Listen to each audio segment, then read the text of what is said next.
Hey, 35-year-old guy that dresses like a 4-year-old, are you retarded? I know you're all thinking the same thing. Is your name Philip and do you like balloons? Man, hey everybody, you feeling good? Ladies, you feeling good? Alright, attractive and drunk. You could be my cousin. Awesome. I like to drink. What about you guys? You guys are all drinkers? You guys are good? Yeah, you guys like to enjoy, I like to drink. I sometimes think I like to drink a little too much.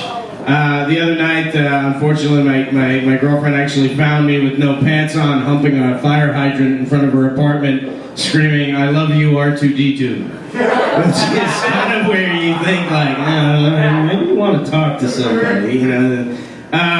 And one of my buddies who's like one of those big like technical guys, like he's got like the iPhone, the iPad, the iPhone. He was saying to me, he's like, "Hey dude, you know, there's an app on the iPhone that can help you with your alcoholism. You just you enter in your age, your weight, and how many drinks you've had, and it'll tell you whether you're fucked up or not." And I'm like, well, I kind of have a girlfriend for that, but I also have cops, you know, so I don't understand why I need that. My whole thing is, why do you even have that application on an iPhone? Why not just leave your iPhone on video play and stick it in your pocket for the evening? And that way, when you wake up the next day with like no pants and lipstick on your butthole on the 4 train, you don't have to be like, how did this come to be? You just hit replay, you know? I'll just show you the whole thing. It'll be like, Sean Lynch, hour 1.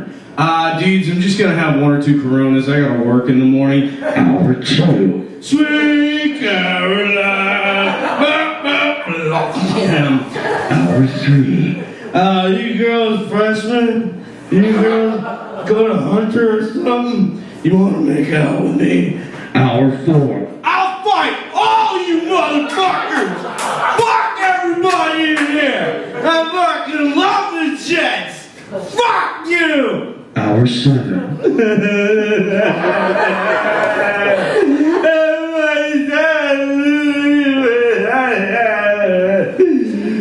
What? Huh? Oh, sorry. Could I have a Big Mac and 2 large French fries? Thank you, Persephone, you're a good listener. Do you want to make out with me? Hour 9. Next stop, 527th Street.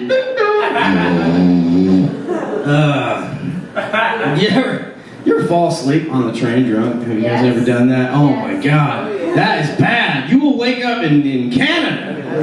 You'll wake up in the future. You'll wake up with some robot coming over like, your childhood was short on hugs, you need to get your shit together, you're almost 40. Yeah, man, it's a weird thing. You know, the weirdest thing that ever happened to me shit-faced on the train was, there was one time I was drunk on the train, I fell asleep, and I woke up to this little Puerto Rican kid running a knife along my jeans, like cutting my wallet out of my jeans, like my pants was like a Milton Bradley game from the 70s. It was like, you know, like, see the gringo, take your knife, you can steal this wallet, improve your life, I win, you know, and that's the A train, a Milton Bradley game. Drunken gringo sold separately. It's just at the front of the box of the game is just me like, and this kid like, but it was weird because like I woke up to the kid like the pants were already perfectly cut and he was just doing the operation game thing of like taking the wallet and I was like, ah! And then I punched the kid in the face, or what I drunkenly thought was a punch in the face. It was probably like, and I like brushed his cheek lovingly. And the kid, and now like we're at this like really bad point where it's like he's got my wallet in one hand and a knife in the other, and he's closing on me. And the one thing that I think saved my life in that circumstance was that delusion kicked in, and being Irish, I got beer muscles. So, as opposed to a logical human being would be like, please don't kill me, I'm like, in the name of me father, and me father's father before him, you shan't be taking me wallet, well, not today. The kid's like, man, white people's crazy, motherfucker. I'm gonna sell candy, man, I can't handle this shit. And he ran away. I'm not done river dancing, get back here. That's the sad truth, the sad reality of my life. Wilson was talking earlier, my buddy Wilson was talking about Sigmund Freud, and how Sigmund Freud did a lot of cocaine. And I love that. I love the fact that Sigmund Freud was a huge cokehead, because I love to envision once in a while what it must have been like to be a patient of Sigmund Freud after he'd done an 8-ball in the bathroom. Like, you'd be like, okay, Mrs. Nussbaum, clearly you have issues of abandonment. Excuse me for 1 second here. Anyway, Mrs. Nussbaum, I believe your feelings about... Oh shit, I love this song. I fucking love this song. Oh, it's awesome. Anyway, your feelings of abandonment, shit, how much do you think I can bench press? Do you think you like this? Do you like this shirt? I bought this the other day. It's a boutique. I think it makes me look good. Anyway, your feelings of abandonment, holy shit, what was that noise? What was that? You're not a cop, are you, Mrs. Nussbaum? Anyway, no, you're cool, right? You're cool. Anyway, Mrs. Nussbaum, your feelings of abandonment, like, I just love the patients just sitting there on the couch being like, I have to get the fuck out of here. Freud is out of his fucking god. These are the things that I think about when I should be writing better jokes. What else? It's summertime. Summertime is awesome. Big adventures always happen during the summertime. Everybody always has some great story from their childhood about summertime. One of my favorite stories to tell about anybody here? How many people here are from like the suburbs? Anybody here? We all just grew up on the people have these like. I grew up in the suburbs of Massachusetts. I basically grew up on the set of the movie The Departed, which, if any of you have ever been to Boston, it is just an oasis of blue-collar white hate. It's just so homogenous. And the coolest thing about growing up there was my best friend growing up was this kid we all called Wee Eddie. I called him that myself. And he was the toughest bastard I'd ever known as a kid.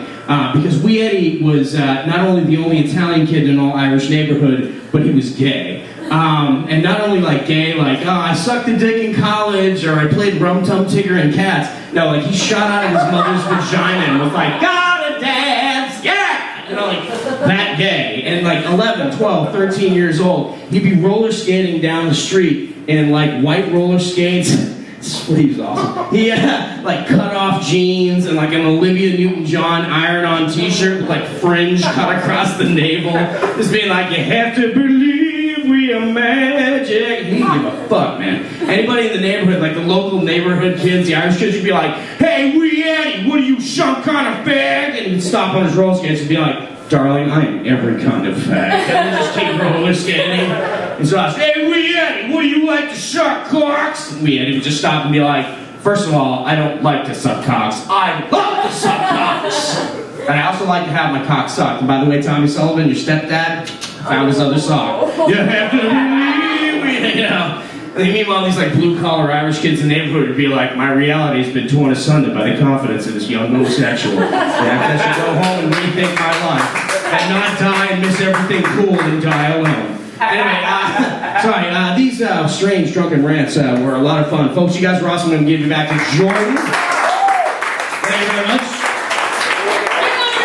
How you doing? I'm Sean Lynch. I've been doing comedy for, gosh, on and off for about 20 years in New York. I started in the summer of 1992, and I've been working as a television writer and a comedian basically ever since.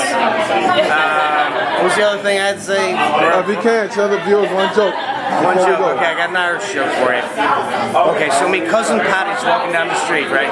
Paddy's walking down the street and he sees a man on a building. He's about to jump. And my cousin Paddy's a good man. He yells to the man, he says, don't jump! Think of your wife and your children. And the man on the building says, I have no wife. I've never been married and I have no children. So Paddy thinks for a second. He says, think of your parents. It'll break their hearts. He says, I'm an orphan. I never had any parents. So Paddy really has to think at this point. He says, think of St. Peter. Peter, what are you going to say to St. Peter when he gets to the pearly gates? And the guy said, who the hell's St. Peter? And he said, oh, jump, you Protestant bastard. And then he shot him. That's a joke for the Irish, man. Alright, Irish people, everyday people. Irish, we are the Puerto Ricans of Europe. Yup.